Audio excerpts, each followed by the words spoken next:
Ready? দেখো বোর্ডের দিকে তাকাও সবাই। হ্যাঁ, এটা বলেছিলাম যে 2 নাম্বার রুলস। দেখো 2 নাম্বার রুলসটা আমি লিখেছি। 1 নাম্বারটা আমি লিখে লিখে বোর্ডে বোঝালাম, কিন্তু 2 নাম্বারটা আগে লিখে নিলাম। তার কারণ হচ্ছে ভিডিওটা বড় হয়ে যাবে, তার জন্য আগে লিখে নিতে বললাম তোমাদেরকেও।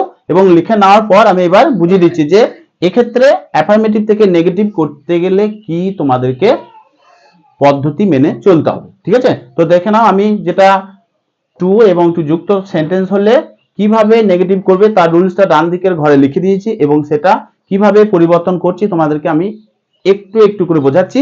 তোমরা কিন্তু বোঝার চেষ্টা করবে, আর না বুঝতে পারলে আমাকে রিপ্লাই দেবে বা প্রশ্ন করবে ঘুরিয়ে। ঠিক আছে? তো দেখো প্রথমে কি বলেছি যে হি ইজ টু উইক, মানেটা কি বলতে পারবে? হি ইজ টু উইক মানে কি? সে হয় খুব দুর্বল। উইক টু ওয়াল্ক মানে হাঁটতে। বুঝতে পেরেছো তো? তাহলে আমরা বুঝতে পারছি তাহলে উইকটা কি, তাহলে হিটা কি আগে বুঝবে।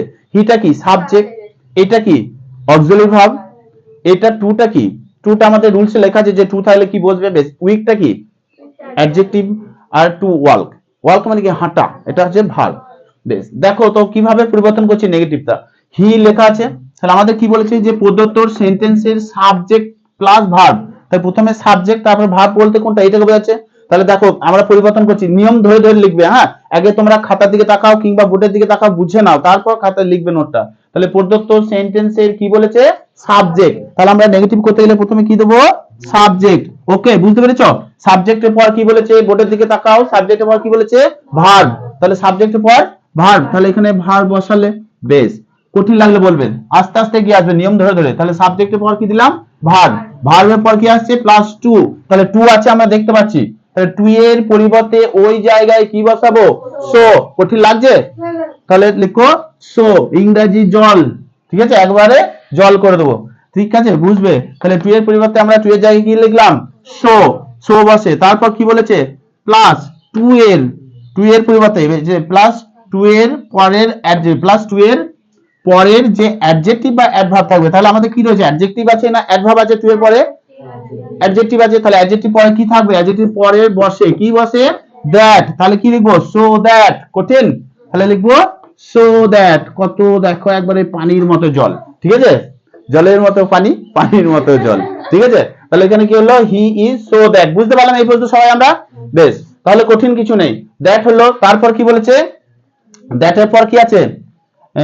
এইটা বসাবো আমরা। দ্যাটের পর কি বসাতে বলেছে? দেখো দ্যাটের পর বসে প্রথম সাবজেক্ট। তাহলে প্রথম সাবজেক্ট কোনটা? হি। তাহলে কি লিখবো? দ্যাটের পর প্রথম সাবজেক্ট বলেছে, ভালো করে নিয়মটা ফলো করবে। দ্যাটের পরে বসে কি? প্লাস প্রথম সাবজেক্ট। তাহলে প্রথম সাবজেক্ট আমরা দেখতে পাচ্ছি কি আছে? ছিল। কি ছিল প্রথম সাবজেক্ট? হি ছিল। তাহলে এখানে হি লিখবো। বেশ, প্রথম সাবজেক্ট হি। তারপর কি বলেছে? প্রথম সাবজেক্ট, প্রথম সাবজেক্ট আবার বসে। বেশ, প্রথম সাবজেক্ট বসিয়ে দিলাম। বসানোর পর টেন্স অনুযায়ী, টেন্স অনুযায়ী ক্যান নট বা কুড নট বসে। তাহলে টেন্স অনুযায়ী তাহলে আমরা কি দেখবো? দেখো তো টেন্স অনুযায়ী কি হবে? হ্যাঁ, ক্যান নট। তাহলে কি বসবে? That he can not. কেন ক্যান নট হলো? কুড নট কেন হলো না? প্রেজেন্ট টেন্স আছে। Good answer. তাহলে আমরা কি লিখবো? That he can not. তারপর নিয়ম ফলো করো, বলো দ্যাট হি ক্যান নট।